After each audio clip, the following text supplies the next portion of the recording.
هەشتی مارسی هەموو ساڵێک بە ڕۆژی جیهانی ژنان دیاری کراوە و لەم ڕۆژەدا ژنان زوڵم و ستەمێکی زۆریان لێکراوە و لە پێناو یەکسانی و دادپەروەریدا قوربانی زۆریان داوە. ژنانی کوردستانیش هاوشان لەگەڵ سەرجەم ژنانی جیهان ئەو ڕۆژەیان بەرز ڕاگرت. ڕۆژی ژنان ئەو ڕۆژەیە کە خەبات کراوە بۆ بەدەستهێنانی مافەکانی ژن، بۆ بەدەستهێنانی یەکسانی، بۆ بەدەستهێنانی هەمە لایەنەی بەشداری کردی ژنان لە هەموو بوارەکان، لە بواری سیاسی، لە بواری ئابووری، لە بواری کۆمەڵایەتی.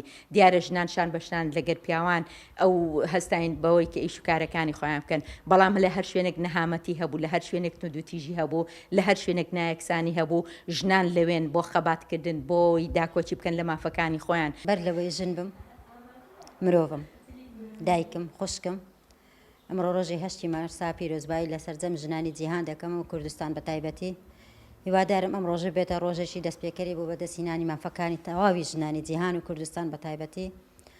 لەم ڕۆژەدا بۆیە هەشتی مارس دیاریکرا چونکی چەندین ژن چەوساندرابەوە داوای تەنها مافەکانی خۆیان دەکرد. هەمیشە پاڵپشتی ژنانم، هەمیشە کارم بۆ ژنان کردووە و نەک ئەم ڕۆژە هەزار ڕۆژی تر و هەزار ساڵی تریش ئێمە تەن هەر پشتگیری لە ژنان دەکەین و هەر بەردەوام دەبین لە خەباتکردنی ژنان و ژن پێویستە مافی خۆی هەبی، پێویستە یاسای هەبی، پێویستە یاسا مافی ژن پێشەڵ نەکاتن.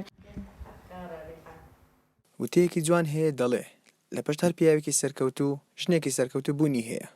بەشێک لە ژنانی چالاکوان پیرۆزبای خۆیان ئاراستەی سەرجەم ژنانی جیهان و کوردستان بە تایبەتی کرد. وتیشیان لە کۆمەلگادا ژنان و پیاوان لە ئەرک و مافدا یەکسان و کار دەکەن بۆ بەرەو پێشبردننی کۆمەلگا. ئێمە وەکو یەکێتی نیشتیمانی کوردستان هەر لە دروستبوونیەوە تا شاخ و لە شاخ و بەرگری هەتا دەگاتە ڕۆژەکانی ڕاپەڕین کە نزیک بۆتەوە ئێستا لە ناو ڕۆژەکانی ڕاپەڕین و نزیک بۆتەوە لە هەولێر وەوانە و لە مووسڵ.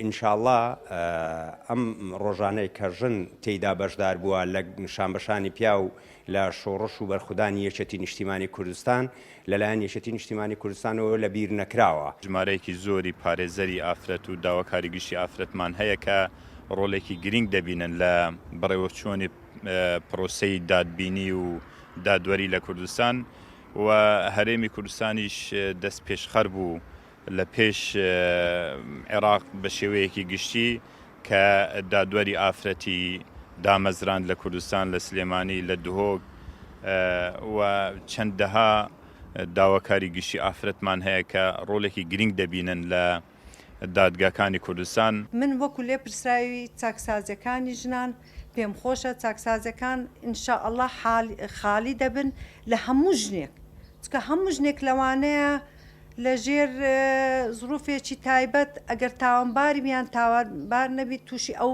حاڵەتە ببی. بۆیە ئینشاءالله هیواخوازم هەموو چاکسازەکانمان خالی دەبن لە ژنان، ژنەکان لە ڕۆلی باشتریان دەبی لە ژیان و هەوڵ دەدەن بەرەو باشتر و باشتریش دەچن. هەشتی مارسی ئەم ساڵ جیاواز بوو لە چاو ساڵانی ڕابردوو نەتوانرا کار و چاڵێکەکانی تایبەت بەم ڕۆژە ڕێک بخرێت و وەستێنران بەهۆی مەترسیەکانی ڤایرۆسی کۆڕۆنا.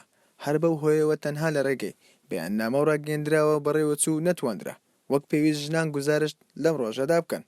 پاشا سەنگەر، گەلی کوردستان، هەولێر.